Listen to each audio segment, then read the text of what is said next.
Okay, here you go. We're on. What does define winning mean? What does define winning mean? So, we're starting just kind of with basically overall the mental approach that a lot of sailors have that works well for people, yeah? I'm going to close this back door so it's not loud. Because what typically happens, what I see all the time at Opties is that, you know, parents are paying to send their kids all over the planet to sail in international events and paying good money to coaches and yacht clubs and, you know, doing all this stuff so that you guys can succeed and you guys can win and learn and grow, you know. But then you ask the kids, and the kids are like, well, what do you want? What is your goal? What do you want to do? What's your goal in sailing, Isaac? And nobody knows, right? No one has a. So maybe some of you do, but it's very often is it specific enough? Yeah. So I think it's very, very important to have a goal-oriented approach. Because it helps you to be specific about what your strengths and weaknesses are, and it helps you to focus your training and your practice in the most effective area possible. Yeah? So goal setting, define winning, start winning, what does that mean? So by define winning, you know, I mean, what is it that you're trying to achieve? What is it that you're trying to accomplish? What is success to you? So you have to kind of have to really look at yourself in the mirror and really think, you know, what is success going to be for me? And for everyone it's different. Some of you might be to win the America's Cup Volvo Ocean Race and an Olympic medal, all three, right? Which no one's ever done. Some of you might just be, you know, to be top 10 in most events, and you know, but I think it's whatever it is, it's important for the individual to define that and then keep tabs on that as they go and periodically check in and see, am I making it to my goal? Am I on track, right? And then in order to do that, the way you keep track of that and measure that is you make smaller goals as well before the big one, right? So that's why I said start winning now. What I mean by start winning now, it's make a goal that you can accomplish today. Make a goal that you can accomplish this week and next week and the next week, right? So like for me, I'm going to do the Viper Worlds in August.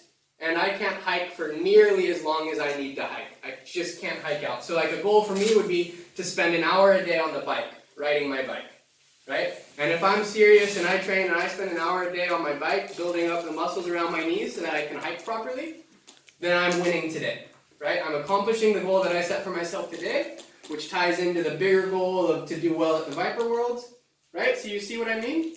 And then you have to... And then so that's the goal setting part, and then you want to tie that in to being able to assess your own strengths and weaknesses. Okay? So every time you go sailing or every time you do it after an event or after a day of training, you should be able to give yourself some type of self-assessment and figure out what was my biggest weak spot, right? What was my biggest weakness in the event? What is the one thing that if I work on that one thing and turn that weakness into a strength is going to make the biggest difference in my sailing. Yeah? Does that make sense? Right? So that's the fastest way to improve. And whoever can improve on improving the most and learn the fastest, that's who's going to become the best sailor in the long run, right? But the thing is, like, I normally for each regatta, I give me some targets. Yep. I need to accomplish in that regatta. Yeah. That's good. And then if I accomplish it, good, and if not. Yeah, so sometimes it's good to have, there's different approaches and different ways to do it. You don't always have to have one goal. Like sometimes you could have 3 goals. You know, like I think going into Long Beach Race Week, we were like, we definitely, we think we can be top 5. Top 3 would be really, really, really good. And then if we're doing, first or second, then we're overachieving, for how much time and effort we put in. So like that's kind of what I was thinking before going in, right?